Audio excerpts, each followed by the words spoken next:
Today guys, in this video, I'm going to show you how to program yung dihedral angle potential. So let's begin with the following file. This file contains coordinates for atom 1, atom 2, atom 3, and atom 4. To make it easier for you to understand, I'm going to keep this open together with the following slide which contains yung equations that we need.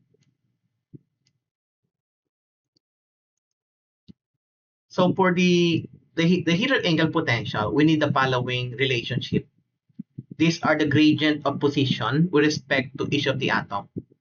So del 1 R12 is equal to I, del 2 R12 is negative I, del 3 R12 is 0, etc. So we don't want to uh, write this down one at a time. There will be 1, 2, 3, 4, 16 matrices. Let's just create a function that will generate those matrices. So as you can see, we have del. Let's create dk, where k starts for the index of the del, dk rij. Let's make this this one is a dictionary. So we're going to populate this dictionary based on the following. So we have 4 atoms for a dihedral angle. So let's start with k. For k in range 4,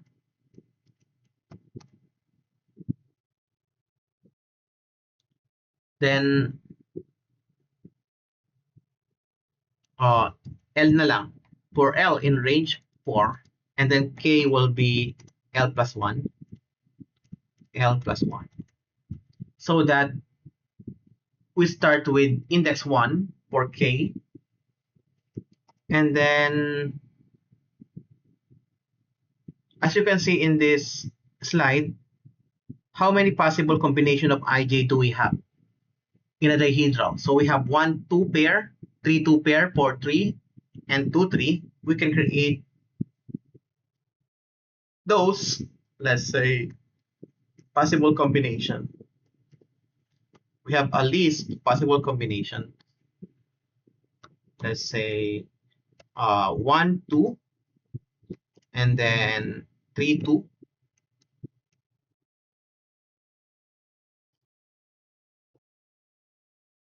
And 4, 3.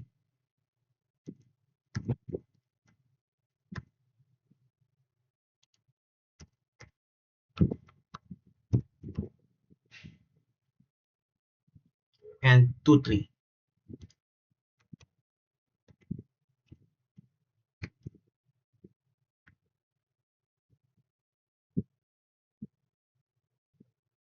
And we'll know the value of dkrij based on those. So let's say for rij in C, then we can write the value of dkrij. Let's say we're going to create a new key. In this case, key is k. Then we're going to unpack the elements in rij, or for rij, or maybe let's say index. Let's say index. For index in C, k is k, then stirred index, or unpacking na lang siguro. This means that these elements will become a list, or comma separated numbers in this part. So dkrij, then I'm going to put the key inside, is equal to, depending on so let's create a function I, a variable I, np.I3. So key is this. Then we can, based on the key, if k is equal to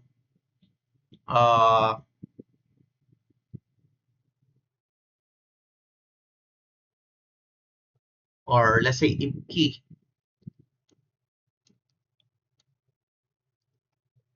0 equals key 1, then the result of this is I. Del of 1 R1 2 is I. If the index of the del operator is the same with the first index of Rij, then the result is I.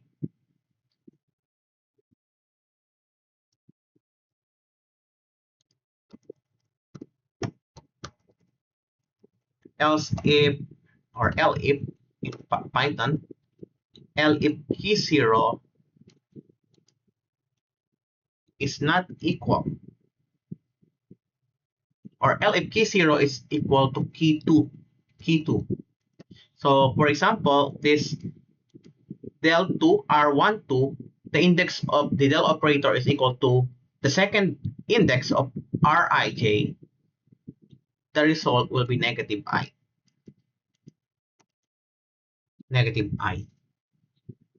And otherwise, it's going to be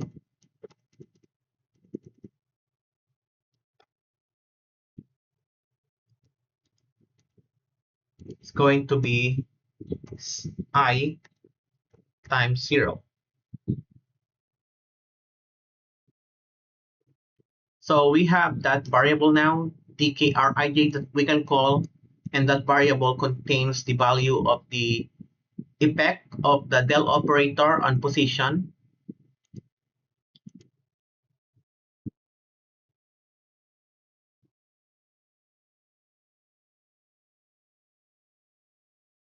So let's check this one.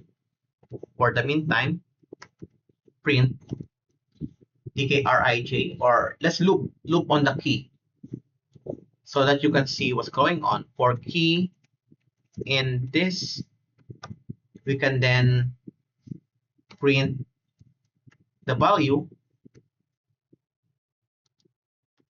print key and the value. We'll see how it works. So Python dihedral code.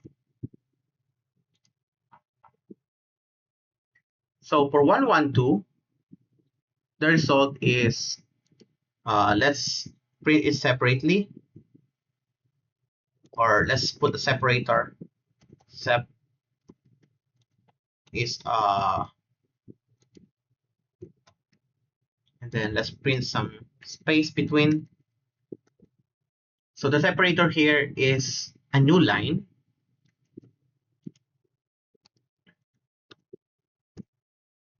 Okay. For 112, we will get I, like what this one. 112 is I.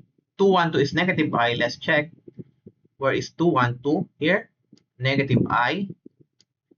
And for 312 is 0. 312 is here. Okay. So we're able to put all these stops, all the gradient of the position. Actually, this R12 is R1 minus R2. So we were able to put the gradient of Rij into a single variable, dkrij. So we might want to put this inside a function, and let's say def calc dkrij. Dkrij, and then let's put this inside, and we're going to return that dkrij function.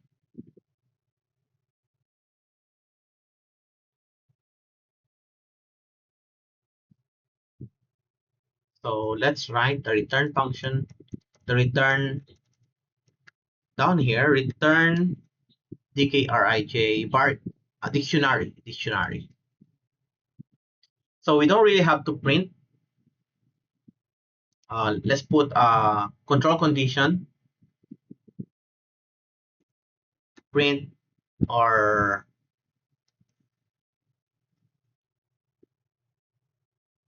let's say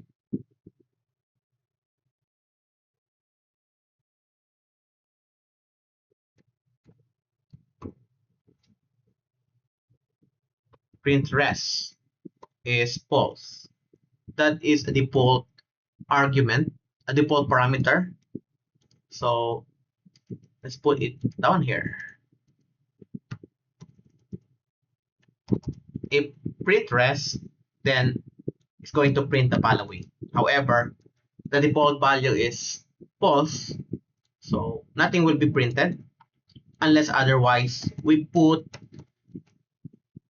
change that default value in the code. So if I run this, nothing happens. But if I put a true here,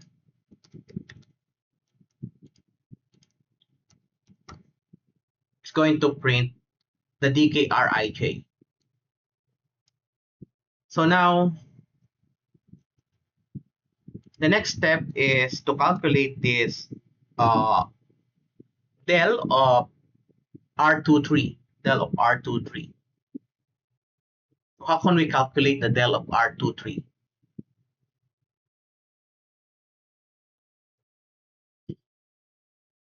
So to show you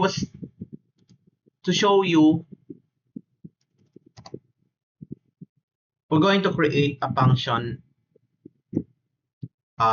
del R23, and then I'm going to put the variables R1, R2, R3, R4 inside that function. Although we don't need all of them,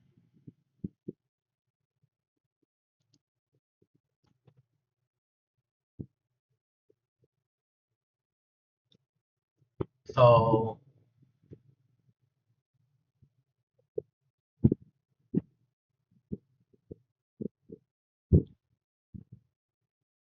maybe just del R23 like this is fine. Then inside, I'm going to put the calculation of R23 is equal to R2 minus R3, and so as you can see, there is a del R23 inside.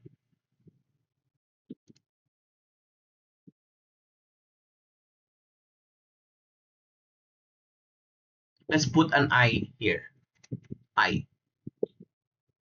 And we're going to call, so let's create a global variable for this. Let's call the global variable dkrij.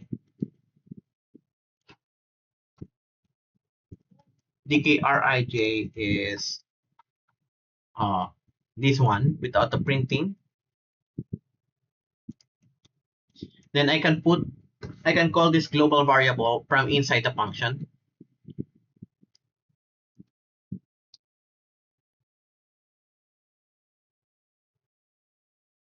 So let's calculate the norm first, because the norm is required here. Norm, or n R23 is np.linalg.norm norm of R23. Then what is the derivative? The derivative is simply, we just return 1 over the norm, 1 over nr23 times del r23. So we're going to put the del r23 here. However, in del r23, we know the first index is I, or let's say k. Let's say make this k. and this one is K, and the rest is 2, 3, right? K 2, 3, and then this is multiplied by R23. Multiplied is NP dot dot in this case, R23. Okay, so that's supposed to give us a correct uh, value. Let's print del R23 for several K. Let's say 1,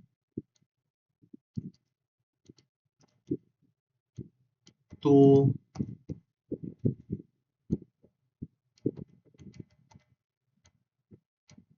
3, and 4.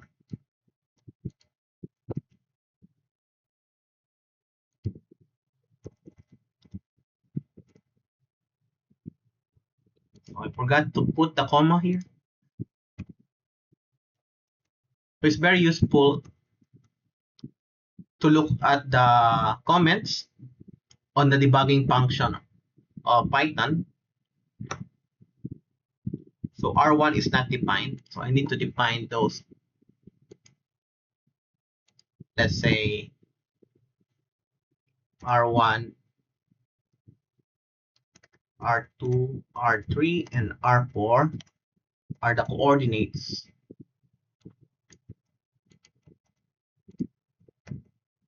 Let's try this one. So it doesn't work. Can't use shared expression. Let's try again. Okay, it works, but we have another problem. Lean out somewhere here. Lean out. Lean out. Okay. Lean out.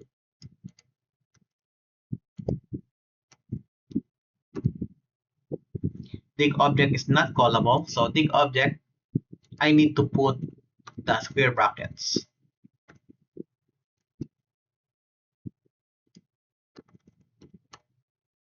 Okay, this one is the gradient of R23 with respect to atom 1, with respect to atom 2, with respect to atom 3. As you can see, the gradient with respect to atom 2 and the gradient with respect to atom 3 are just the negative of each other, and the gradient with respect to atom 4 is 0. So how can we check if this result is correct? That's one of the most important things. We can make use of gradient descent. Gradient descent. So for the meantime, let's not gradient descent, finite difference or central difference.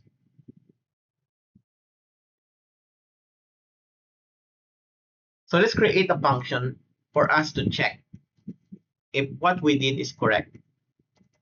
Because gradient or finite difference and central difference, they can always give approximately correct gradients. And most of the time, mas madali or it's always easier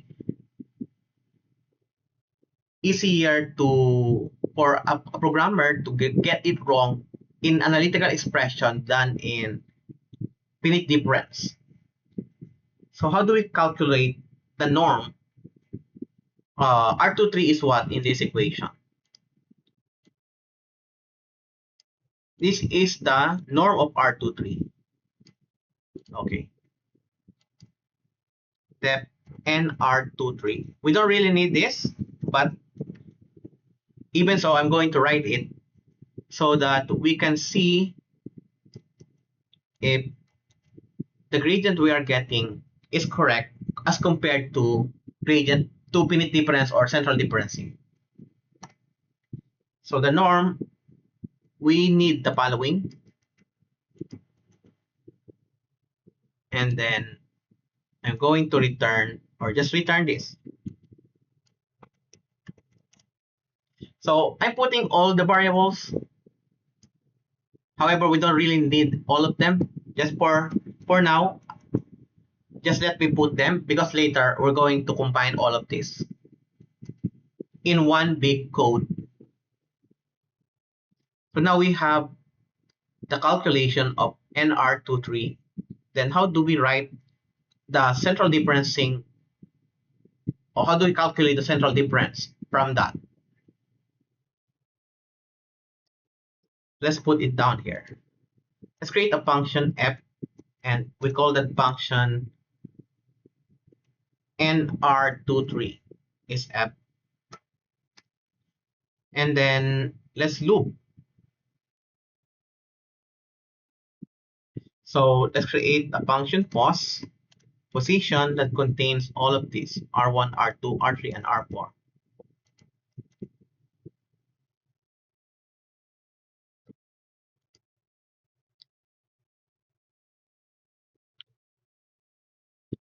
And what do we need?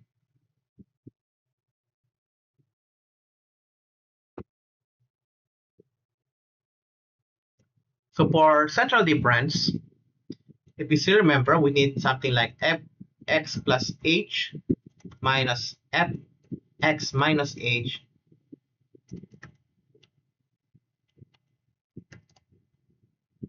all over 2 all over h. That is the central difference. So how do we transform our formula into something like that?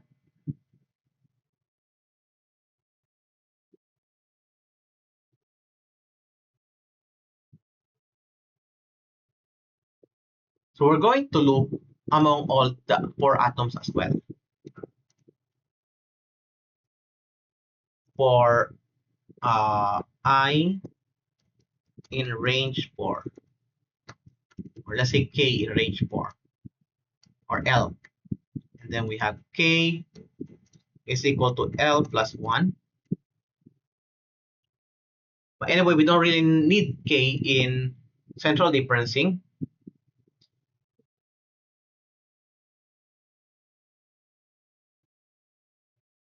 We're going to create a copy of uh, pos plus and pos minus,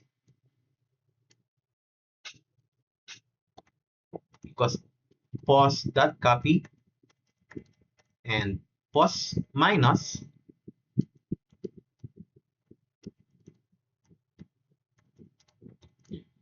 is also a copy of pos.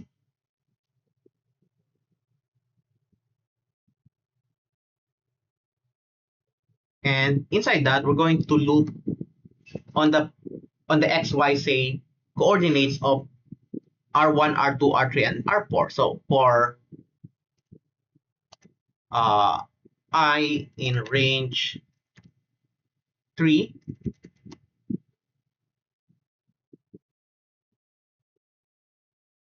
so let's make this L as J. So let's use J. So pos plus will be pos plus Ji is, let's add a variable h here. H is something small, 1.0 exponent negative 8. Pos plus is pos plus h, and pos minus will be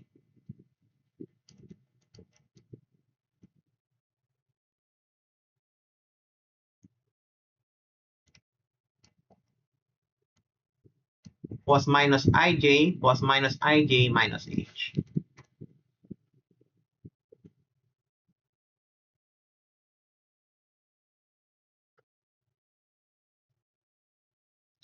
Actually, we can give it a different name. Let's say pos plus, it's very long, so that,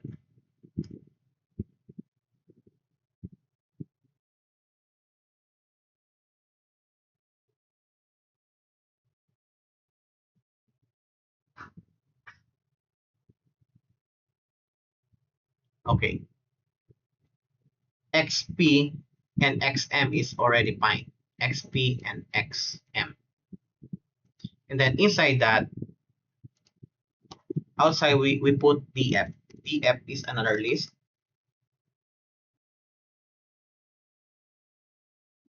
And then we're going to call f uh, d is f of xp, yung x plus, minus f of x minus, and then divided by 2 and divided by h. Then we're going to append that here. df dot append d. Outside that, we're going to create another function. Let's say df bigger f. It's not forza, it's just uh, to collect all the derivatives that we're getting. So here we have df dot append small df. And then we can transform that df into an numpy array and p dot array df. So we can compare this df against this result. So let's print df as well. df. And let's print some vacant space and check if we're getting the same result from the analytical gradient and the central difference gradient.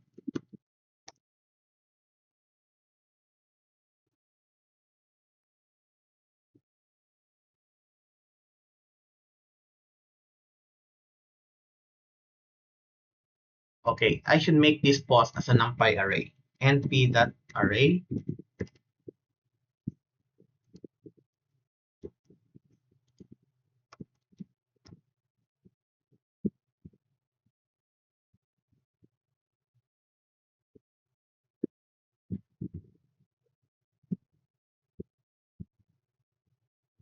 Okay, so I can't actually remove yung xp plus kanina. I should make use of that post plus and post minus variable. And then this post minus is here, and this post plus is here. And we still need to keep the ij here.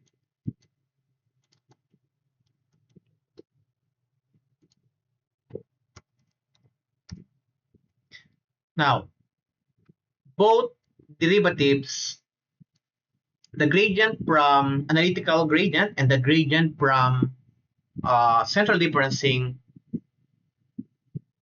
are quite close.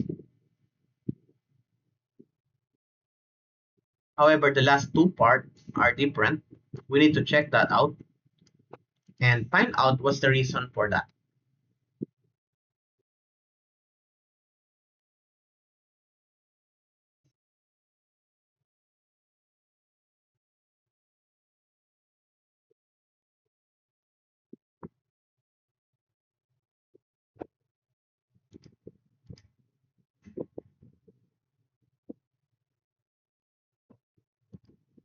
Let's make this bigger, smaller, and check it again.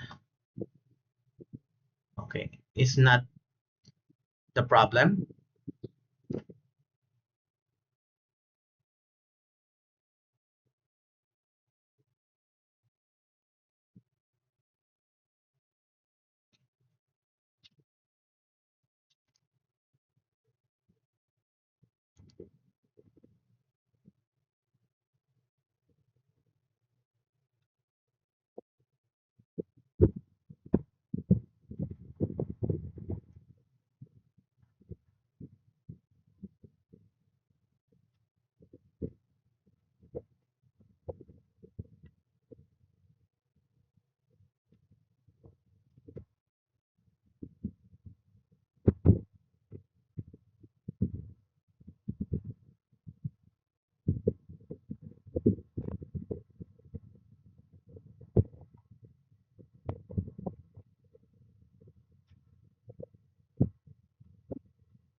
So those are the things that you need to make sure when coding uh, the hydral potential. You need to compare yung result from the hydral angle from the analytical gradient and yung central difference gradient. Dapat kasi mag-match sila. So, there's a mistake in this equation. I need to put this inside the... There's a mistake in this loop. I need to put this inside here.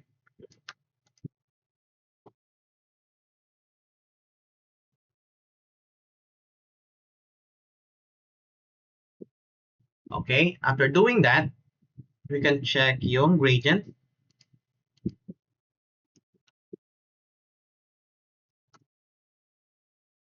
So now they are the same. The gradient produced by the analytical gradient and the gradient produced by central differencing is now in good agreement. So let's create a function for depth gradient central dip. And then as you can see, for the central dip, the thing that we only need to change is this NR23. So instead of NR23, I'm gonna remove that and I'm gonna put it here, the function, and then we're going to return TF. And we can use it every time.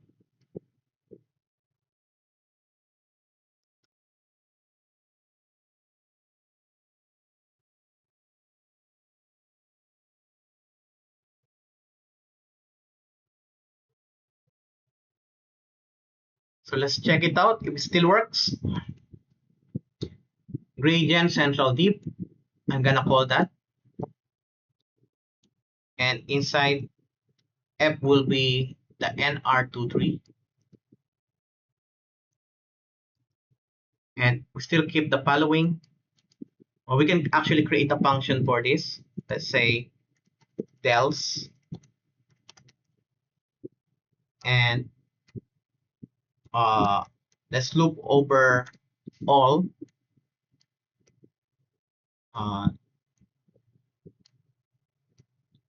for I in range 4. We have res is equal to del 23, and this is I, and we can collect those results into a variable dels that append res, and then we can compare. Dels will be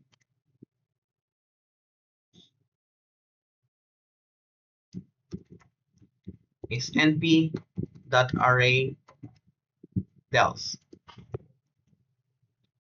and so this gradient here, let's create a variable res, or let's say res1, and this is res2, and we can print if they are all close. Print np dot all close. Close meaning the values are close. Res1, res2.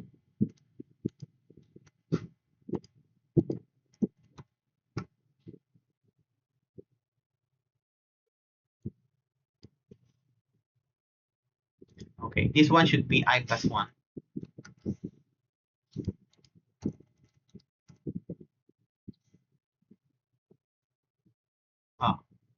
Dels.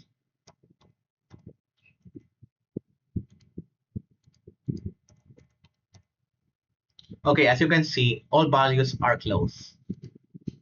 Rather than printing it, you can do that.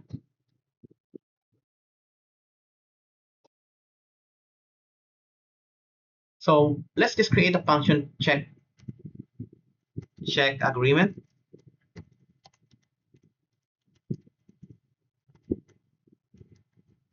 And then inside the function, I'm going to put these dels. Instead of del, just put an F here, F, and or F1, F1, and F2.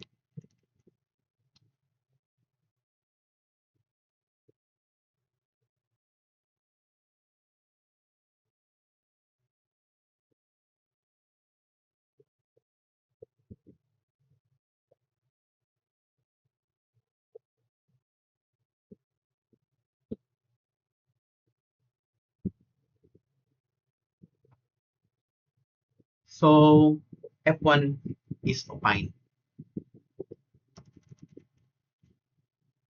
or just F is fine, and this F, and then we're going to put this res1 inside that function. Res1, or let's change the variable, res1, res2.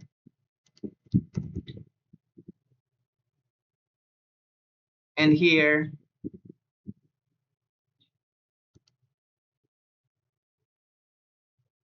F is a derivative function. So let's make this df, df, and this one is df. And we also need f, f and df. Okay.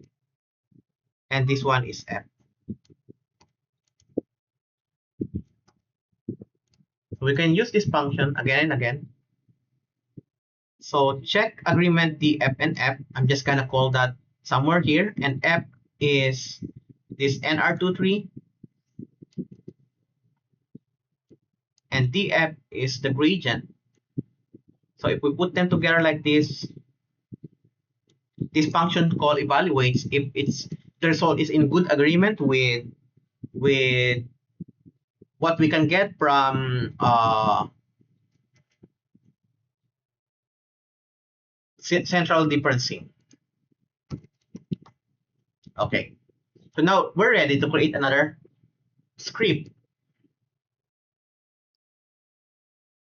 because we have this now. I'm gonna put that up here. That's the very function that we need to evaluate everything. So this first check is the check if del we are getting the correct del R23. Del R23, good. Okay. Then let's create our next function.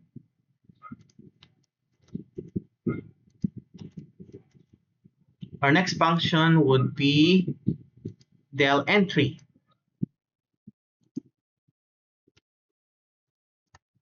Let's define entry first.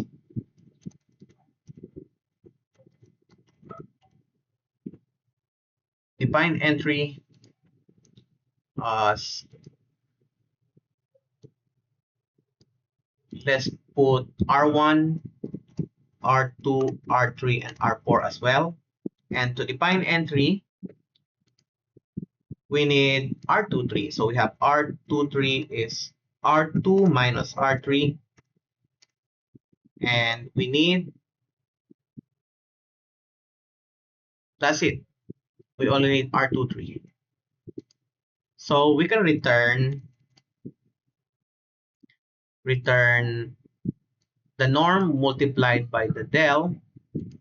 So we should calculate nr23 as well, np.cleanout dot norm of r23,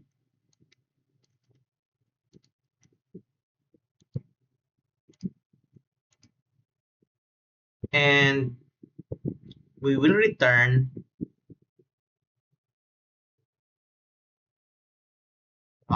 nr23 times del23 is here. Del23 can be represented by, okay, we're just calculating the norm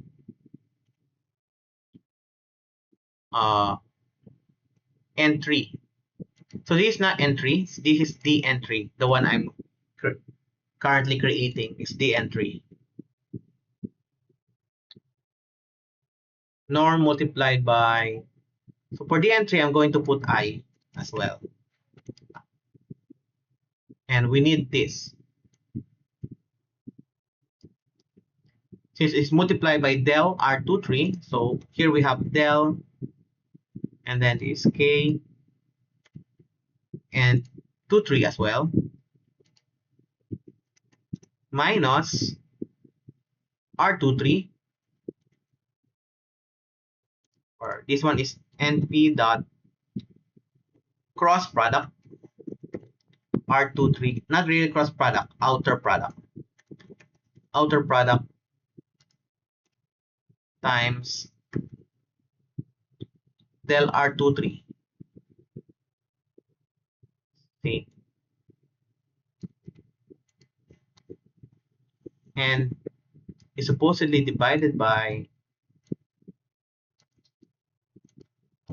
let's have a sub variable here, divide by NR23 squared, so we're going to use 2 NR23.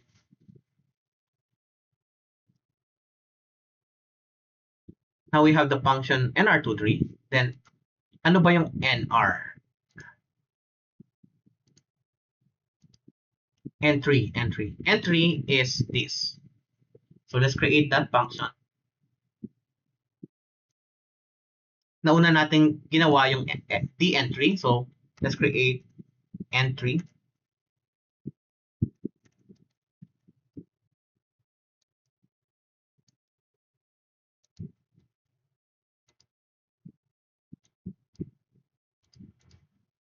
And then we need the same variables, and we just have to return R23 over NR23. So let's check using our function a while ago if these two will give the same result. So our function is check agreement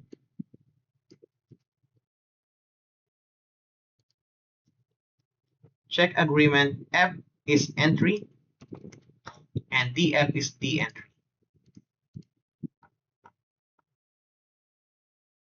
So this del NR23 is supposed to be del NR23.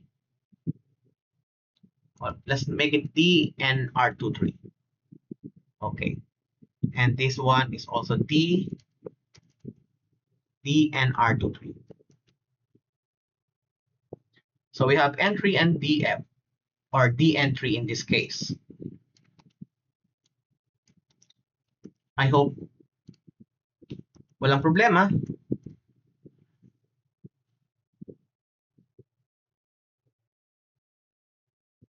And we always have problems.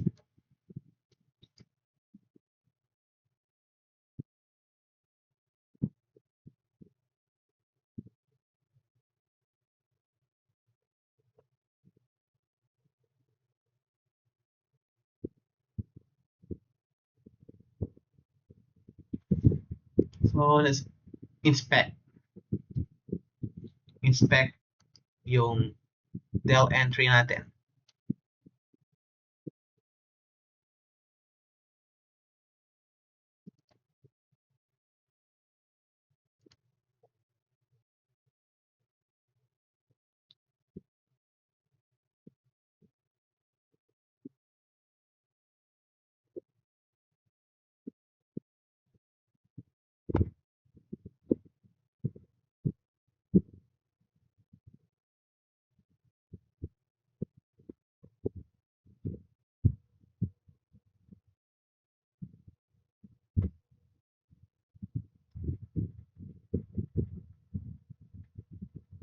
So let's print this first before we check what's wrong.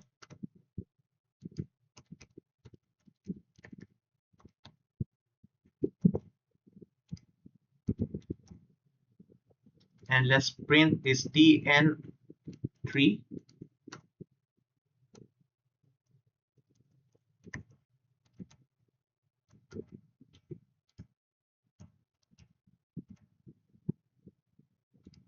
k is, let's say, 2.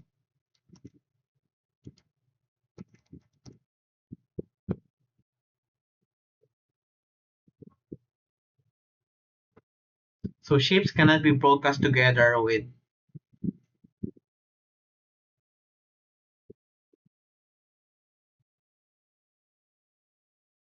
then we need to inspect the shapes.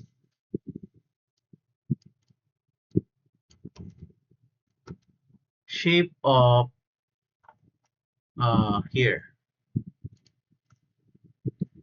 Our equation says R23 del of norm R23. Norm R23. Oh, not this is the del of the norm. Okay. The del of the norm is what we created here. This one. So we just need to call this in place of this. So let's create that. dn R23. We need that. And okay. dn R23 in this. So let's just put it inside here. That should work now.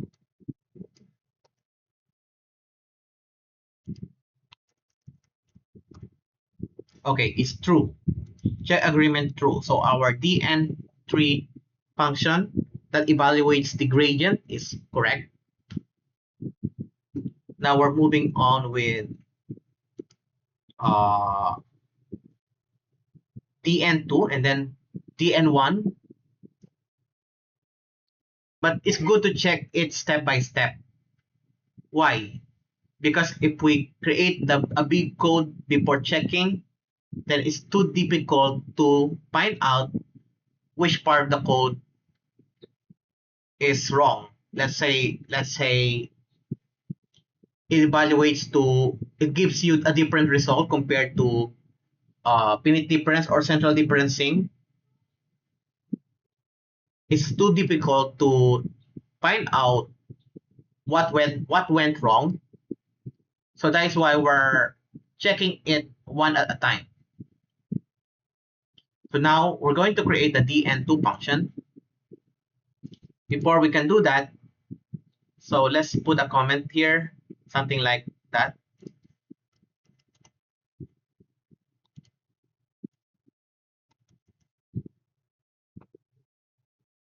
dn3 is already good. So it's always good.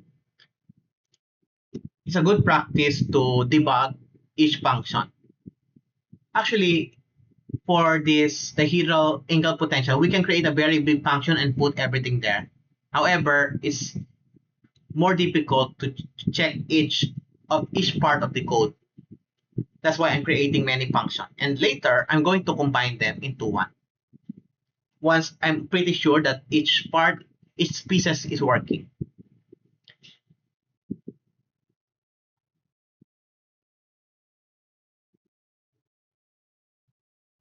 Now let's move on to the n2, or let's define n2 first. N2 is very easy. So the reason why I'm putting all of this, R1, R2, R3, R4, even though I don't really need all of them, is because I don't want to modify this gradient central difference. I want it to be universal in this code, that it can check all of my functions if they are working. So I need to make my function consistent. If my function have consistent set of arguments and parameters, then I can just plug it here in this check agreement function. Okay. For n2, let's define n2 from, what is n2 first? N2 is R1 2 cross R3 2. So we just need to calculate R12 is R1 minus R2, and R32 is equal to R3 minus R2. R12 by R32. So this N1, not really N2. Okay, let's use N1 first. And then return. My return is R12 cross R32. And P dot cross R12 and R32. So let's also define N2 because it's very similar. N2 is R23, R43. R23, so we have 2, we have 3, and R43. 4, and we have 3. Okay, check. N1 is R12, R32 cross R12, R32, and N2 is R23 cross R43. Okay, this one is supposedly R43. Now let's define dn1 and dn2. So here we have the definition of dn1. I'm gonna put it above. So as we are consistent with our functions, so we have the following, and then k, and then n1 is just like this.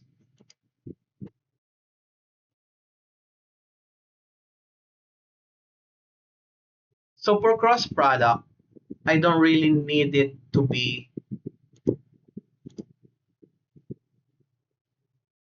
okay. So let's remove the transpose, and then this one is supposedly after.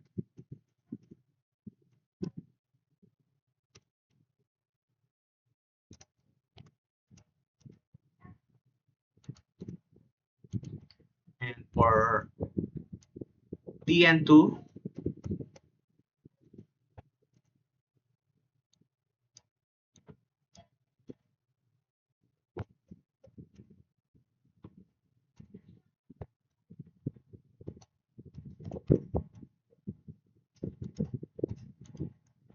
okay,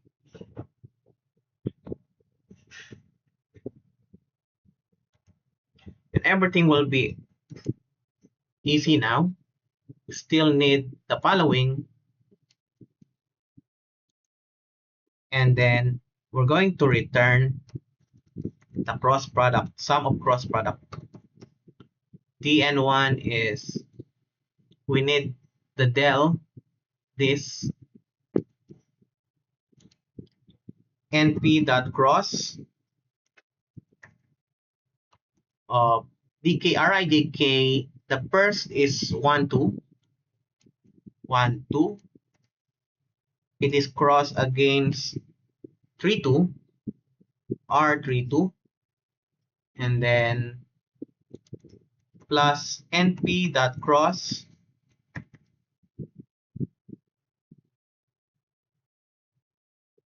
r12 cross against something like this dkrij. Why dkrij? Because this one is a del of rij.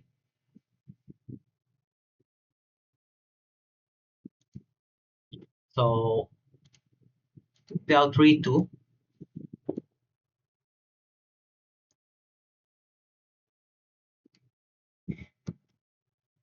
Now we can check agreement for dn1 and n1. Check agreement. We have n1 and dn1.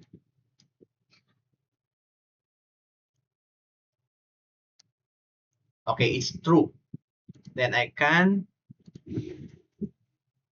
rest assured that it's going to work later. So dn1 is good. Now we're moving on to DN2.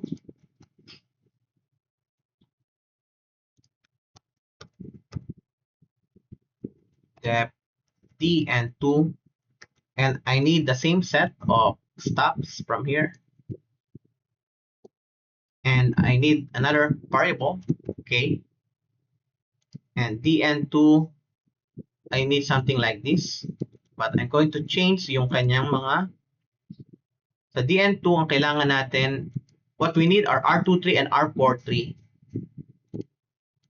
So we have R23, R2 minus R3, and R43, R4 minus R3. And here we have K23 and R43 and R23 and DKRIJ43. And that's it. We have DN2. Let's check if it's also in good agreement.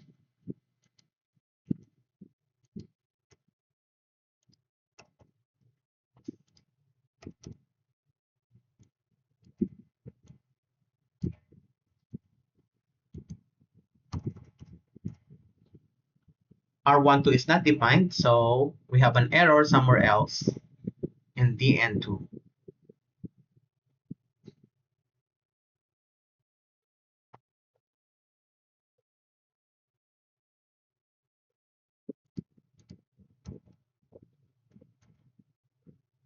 DN2. Okay, this is the cross of R23. N2 is the cross of cross product R23 by R43.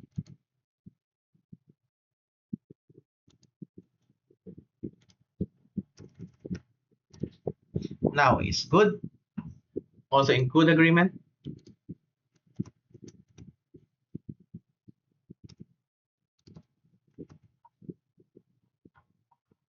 So our next function would be,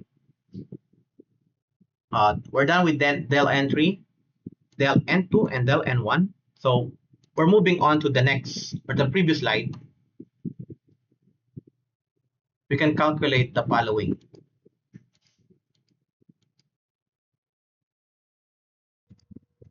So let's continue. Dito tayo ngayon sa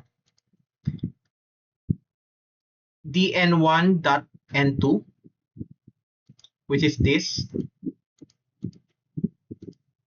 So first, let's create that function, dn1.n2.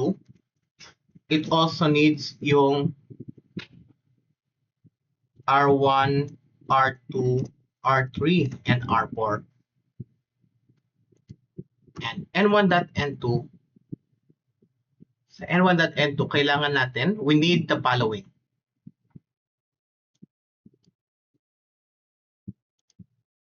R1, 2,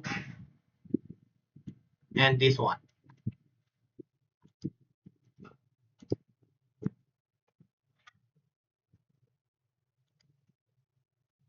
And N1 is this.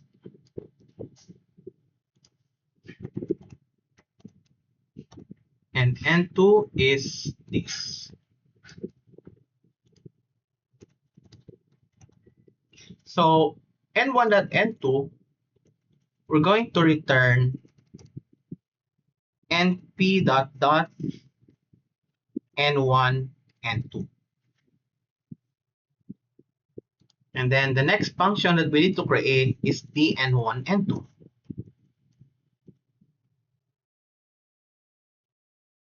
dn1, N2, of course, we need N1 and N2, and we need yung derivatives that we have here. This is dn2, which we know is correct. And dn1 is up here. Why not just call those functions? I don't want to, because later, I want to combine them all. So in this function dn1.n2, I'm already started combining them into a bigger function since we know that those functions above are working. So we have now dn1, and then what we're going to return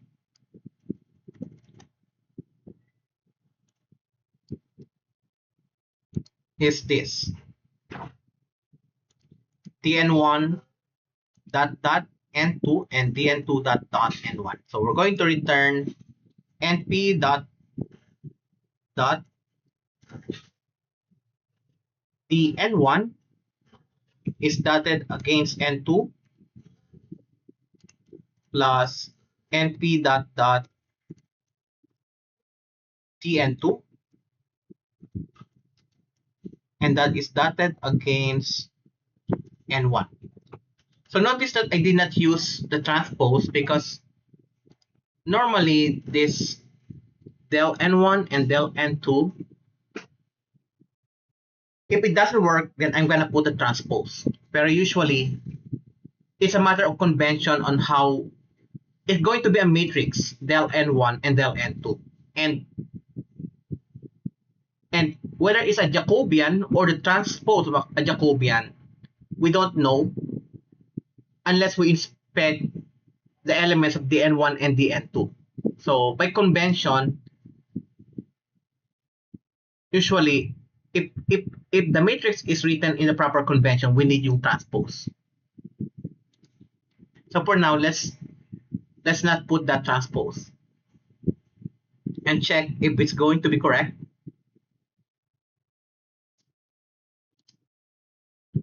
So check agreement. Then we have dn1 dot dn2 here and n1 dot n2 here.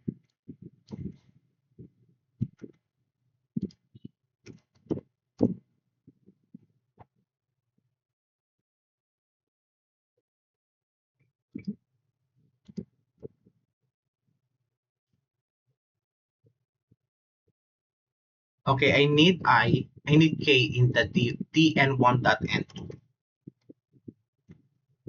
and then let's run the code. It turns out to be true. What if we put a transpose? Let's try putting that transpose and check.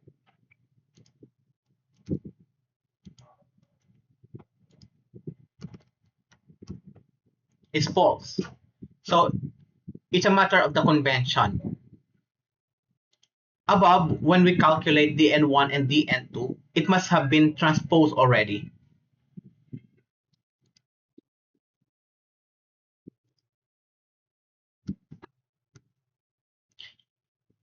So sometimes what is mathematically written in the equation at the implementation side, you don't really have to type it exactly the same way because the pre-processing that you've done above, that we've done above earlier, might have transposed your matrix already unknowingly.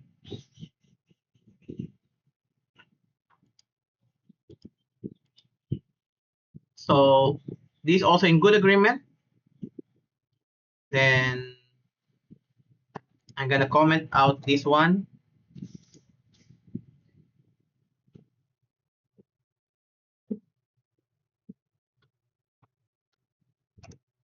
And dn1.n2 is good.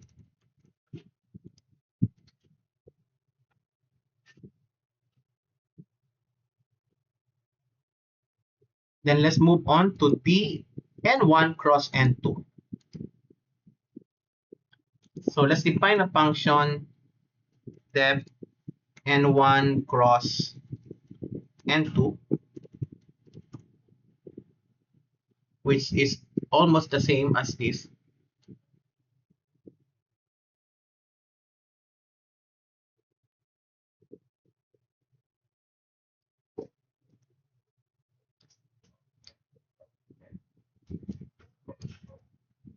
Except that in the equations, the last equation is a bit different. So instead of np dot dot, this is np dot cross dn1 cross n2 plus np dot cross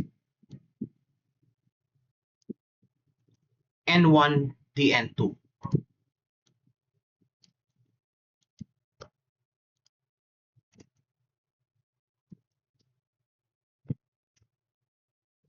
So this is actually the derivative already. Sorry. Then let's make the dn1 cross n2. Instead of dot, I'm gonna change this to cross, and here instead of dot, I'm gonna change this to cross. Here we have n1 cross n2 and dn1 cross n2, and I'm gonna check if they are in good agreement using this checking function that we created before. So we have cross instead of that.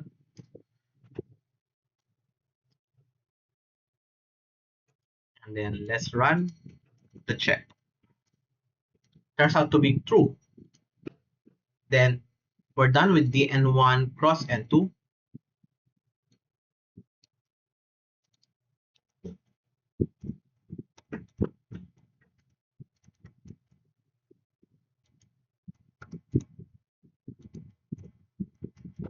What's next? We're done with this. We're done with this. Then this one. n1 cross n2 dot entry. So let's create that function. Def n1 cross n2 dot entry.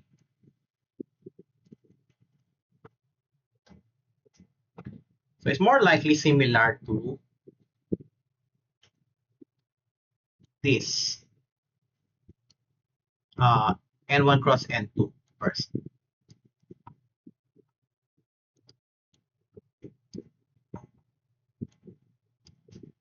And then we need the entry np dot entry. However, we don't have entry here. We can get entry from our working functions above. Entry. I don't want to call this. I'm just gonna copy the following. We're starting to make them a bigger function. So R23 is R2 minus R3, and NR23 is this lean out, and then entry is this. Now we have N1 cross N2 dot entry. So let's put this up so that N1, N2, and N3 are together.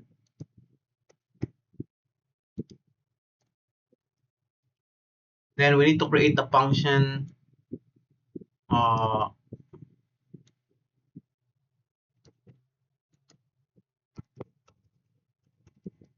def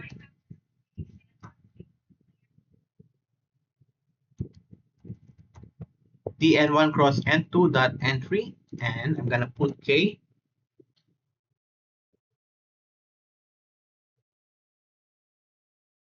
So it's equivalent to the following: del n1 cross n2. So I'm gonna use those results that we have above. This is del n1 cross n2. I'm gonna copy the following.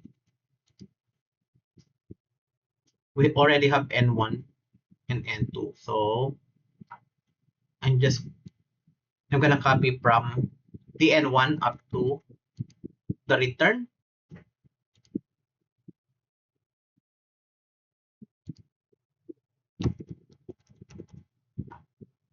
Okay, let's just copy everything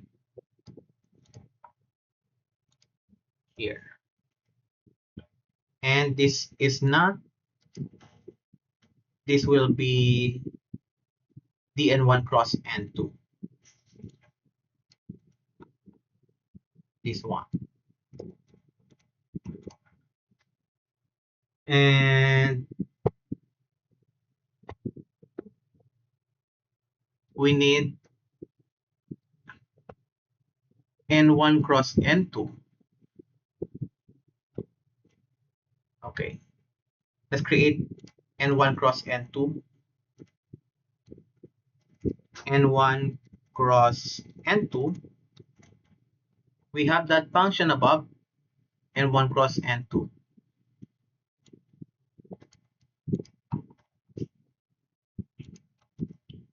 And what else? Dn3 we don't have yet. Let's add Dn3.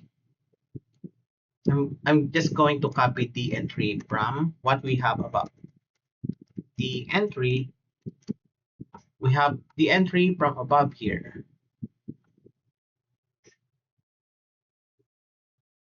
Okay, this is Dn3.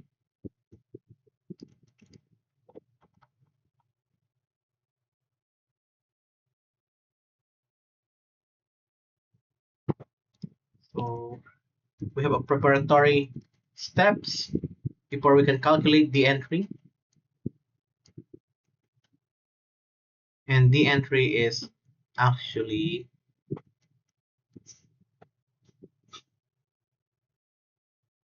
okay, this. Or I can just it's quite long, so let's keep it that way. We have a sub expression here. And then we're ready to put the return function.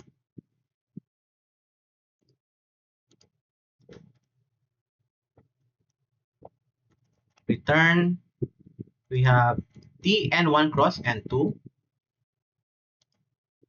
np dot dot Dn1 cross N2 is dotted against N3, dotted against N3,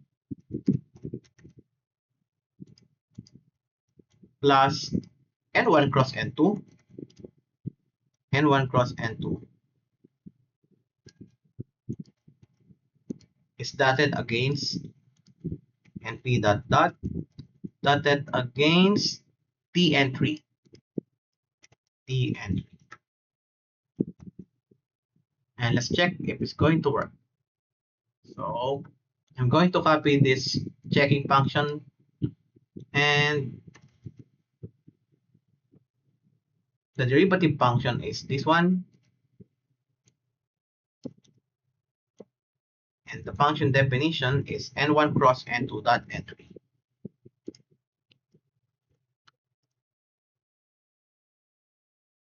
Unsupported operand for float and function.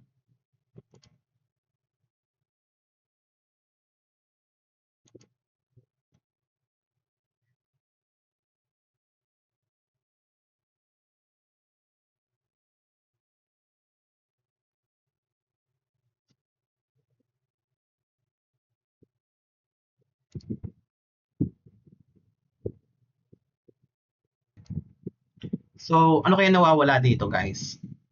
Wala pala tayong entry pero ginamit na natin siya here. So we are missing the entry.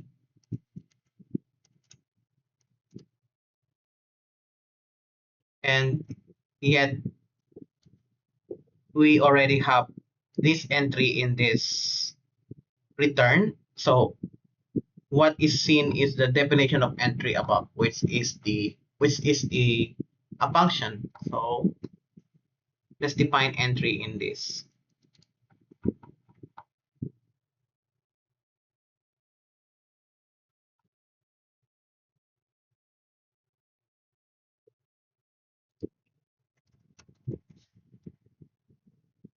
Entry is just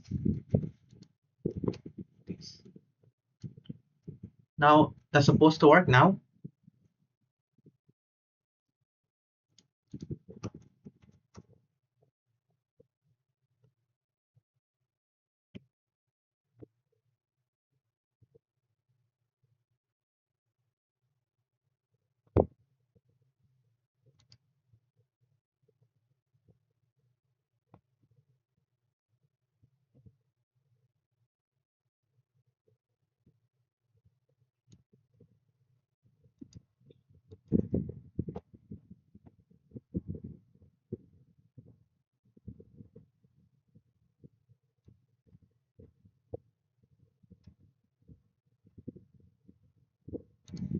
So the problem is our definition of entry is supposedly R23 over N R23. Okay. I'm gonna put this 2 above.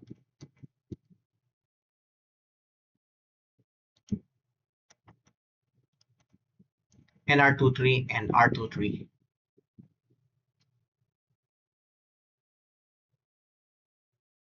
And let's check if it's going to work now. Okay, it works now. Then this function is also in good agreement.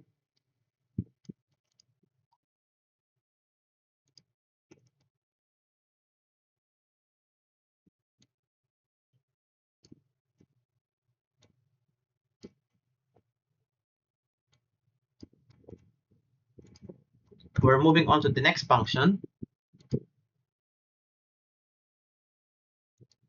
Are we done with everything that we need? Del n1.n2 and del n1 cross n2.n3 are all here. The next one is p already, this bigger function.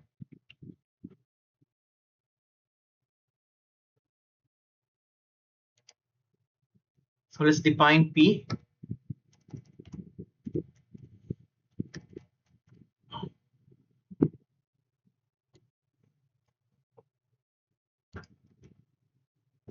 And for p, we need n1 and n2. The definition of p is as follows. I need n1, n2, n3. So I'm going to copy this.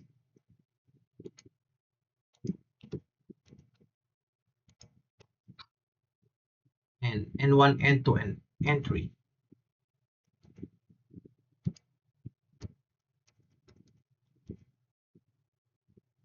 After that,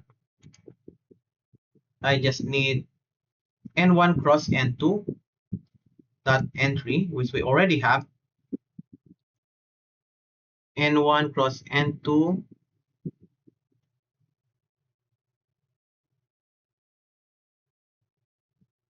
this one, n1 cross n2 dot n3.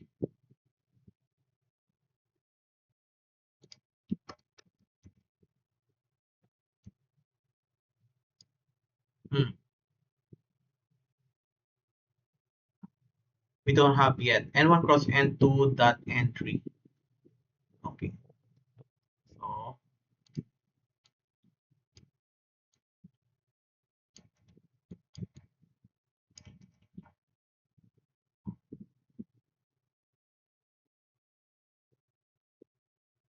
So this is it. N1 cross n2 dot n3.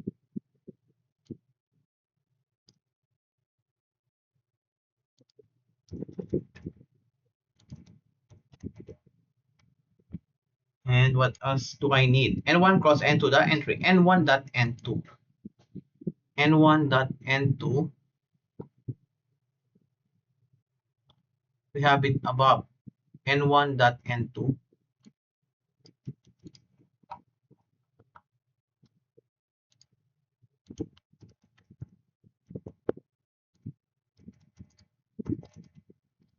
And then P is the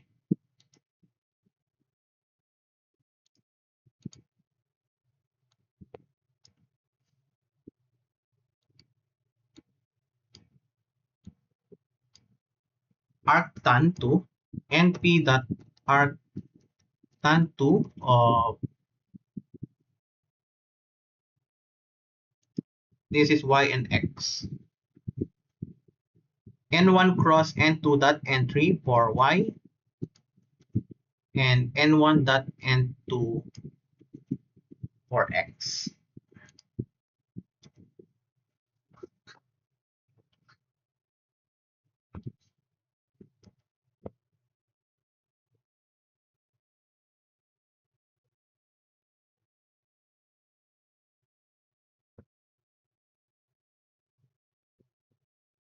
And then we're going to return that, return p.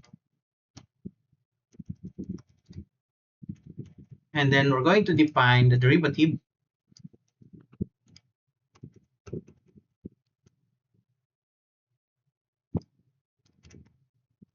dp. So dp requires a lot of steps. This mess, big mess. 1 over tan squared p, 1 over 1 plus tan squared p, right? So dp, I need a sub-calculation. Let's say G1 is 1 over the quantity 1 plus np dot tan p, and then that one is squared. So, and let's say G2 is the next part. G2 is, we need this numerator, n1 dot n2 multiplied by del n1 cross n2 dot n3. So we have n1 dot n2 times del n1 cross n2 dot n3. We have that above, del n1 cross n2 dot n3. So basically we need all of this.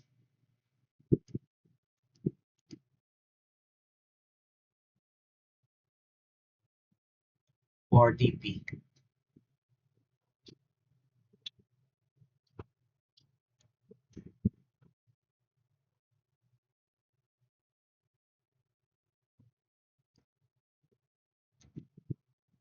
And we have this,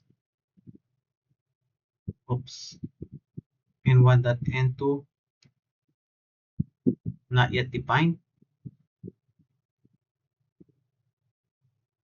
So let's get those definitions from above.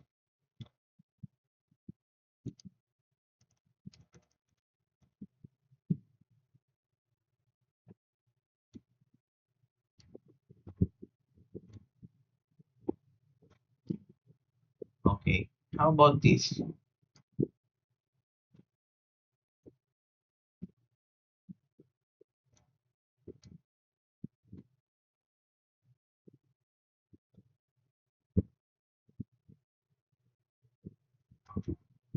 And then the n1 cross n2 dot n3, the n1 cross n2 dot n3 we don't have. This is the result of this function, this one. It's the n1 cross n2 dot n3. So let's put it here.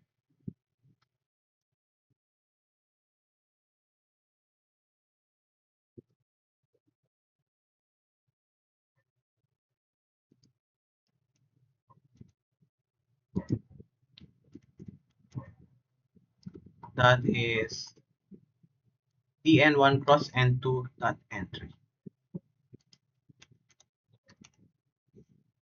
So let's check if everything that it needs are inside. Okay, inside, the entry is inside, entry is also inside.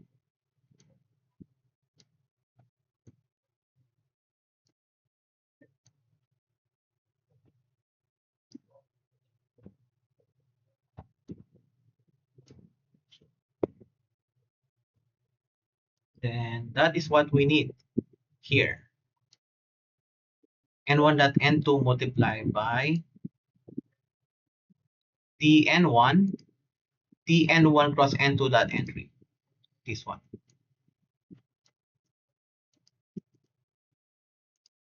Minus N1 cross N2 minus N1 cross N2, and this time is dotted against N3, so N1 cross N2 dot N3, this one, times del N1 dot N2, dn1 dot n2, do we have it here? So we don't have. Let's copy it from the equations or functions that we have about dn1 dot n2. What's this?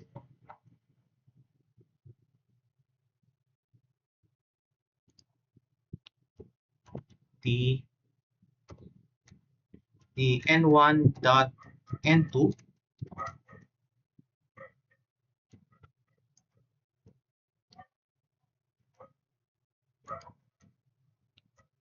and then G2 can be written as G2 all over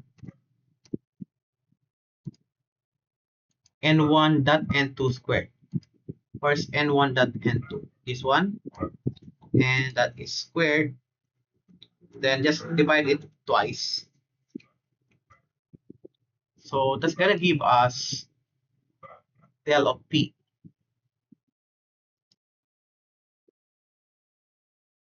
So let's just put it here. Return G2 over n1 dot n2. Okay, so we have the necessary functions that we need. Let's check if it's working using the check agreement functions. And I'm gonna use this dp here, and we have p in here.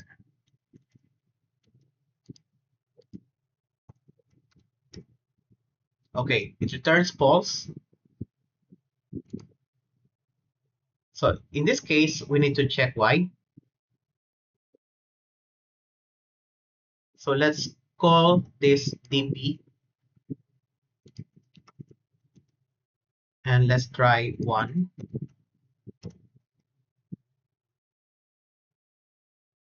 Let's print it one at a time.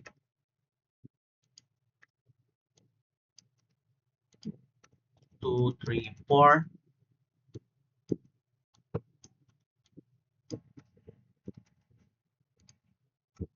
Let's see what we're getting.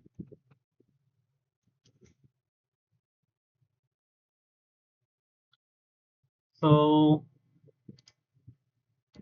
we're getting very big equations, then very big numbers. So let's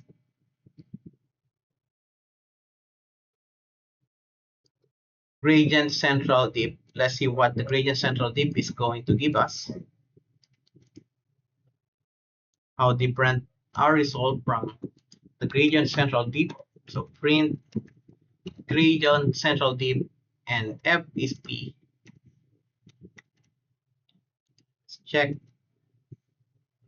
Let's put a space in between.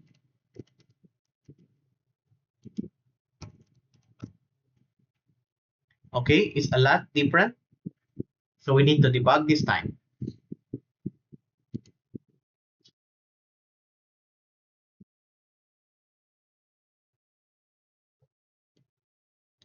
Oh, okay. I forgot to multiply the result by G1. G1 times this. And let's check again. Now they are close. And the result is true. Okay. Good. Then TP is also good. We're almost there.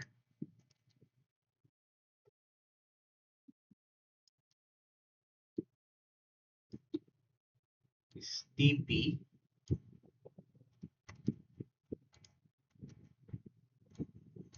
So what's left?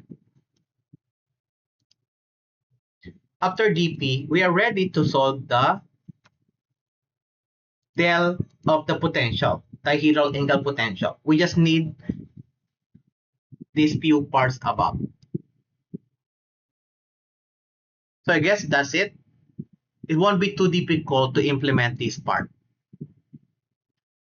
We just need to know what is Bn and N, and that's it. So our final equation for dP, the gradient of P, is what we need. all the things that we have above, we can delete them. But for the sake of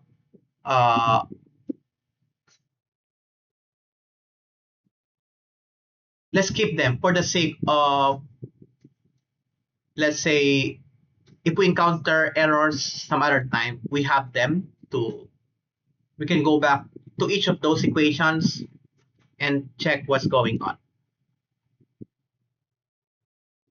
But here dp is actually doing what it has to do. So we don't know bn and n. Let's just put some value for bn and n. So let's define depth UDA, depth dihedral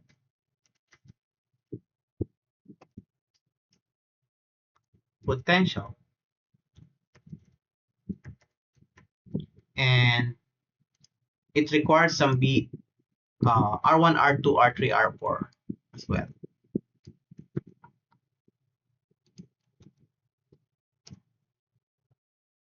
Dihedral potential.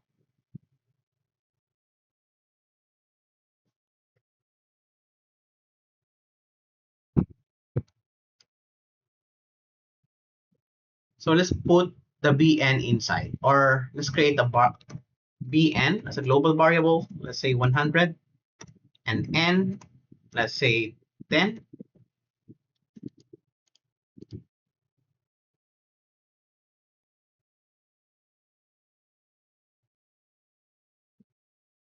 And p0, we need p0. Let's say p0 is 1.91114.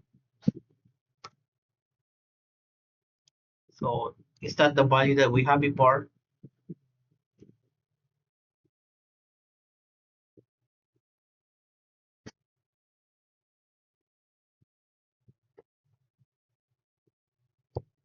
Okay, for now, let's use that.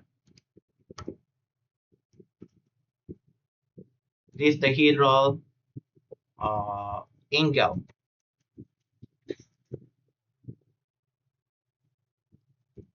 Angle potential. And we're going to return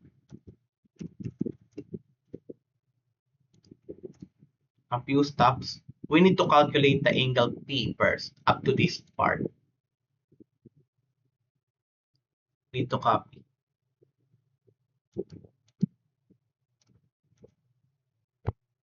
So for P, what we need are this one, this one. However,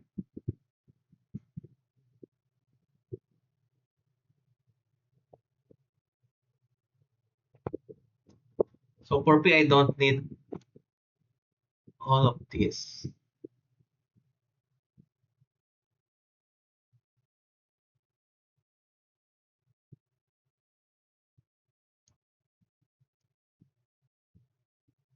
Right? N1 is defined, N2 is defined, N3 is defined, N1, so N1 cross N2 is defined here, N1 dot N2 is defined here. Okay. Return the dihedral angle potential requires Bn over 2, negative Bn over 2 times sine, NP dot sine, NP dot sine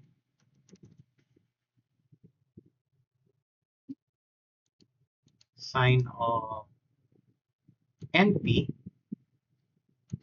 N times P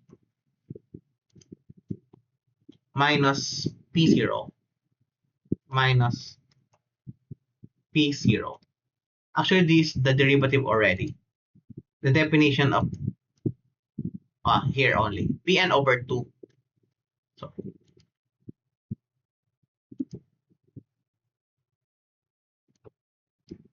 So we only need Pn over 2 times quantity 1 plus np dot cos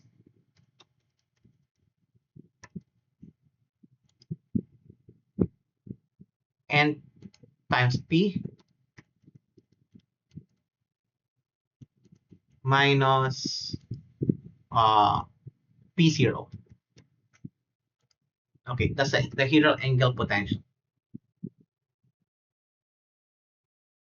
So for now, we have the following. Let's just put it inside for now.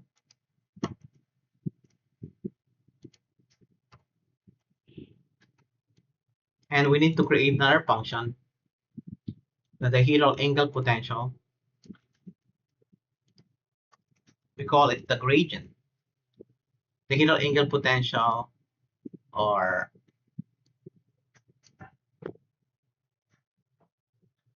helical angle P gradient. Okay. So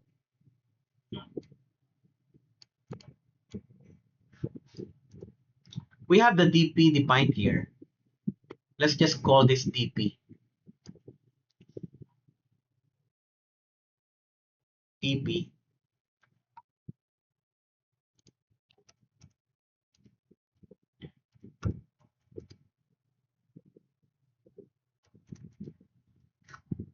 Okay. And we're going to put k here as well.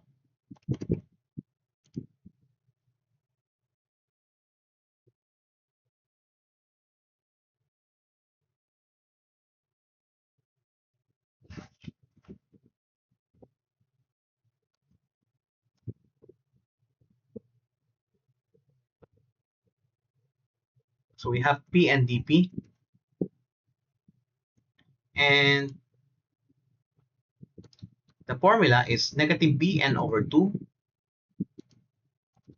return negative bn over 2 times np dot sine. This one is np dot sine of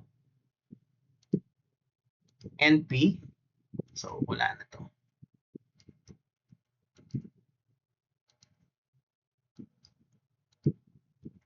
Times n times dp.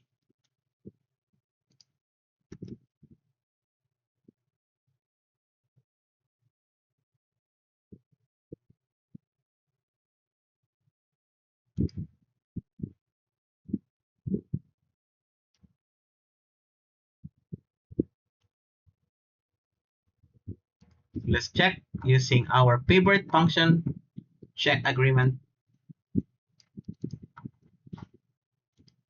Check agreement, then we have the dihedral angle potential gradient. And we have the dihedral angle potential. Let's name it differently.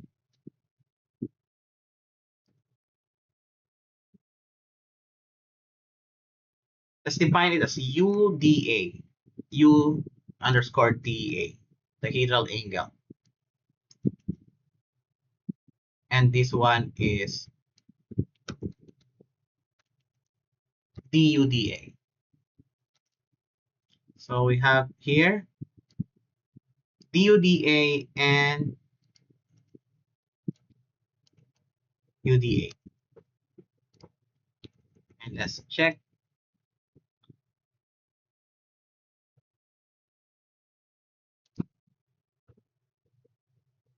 Okay, here.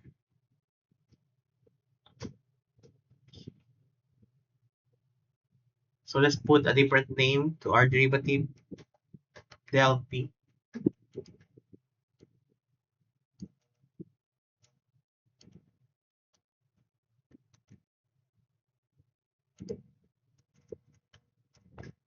Okay, it's true. So the potential that we are getting is in good agreement with what we can get using central differencing. So our final function for the gradient of the dihedral angle is correct. Then we can create a function for the calculation of forces.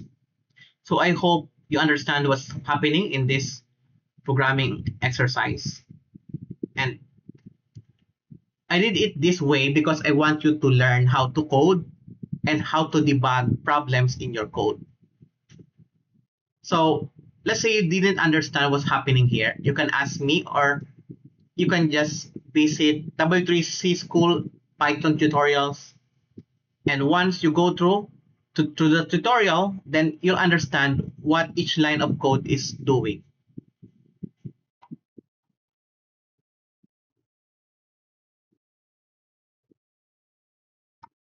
The final process is just the negative of this UDA.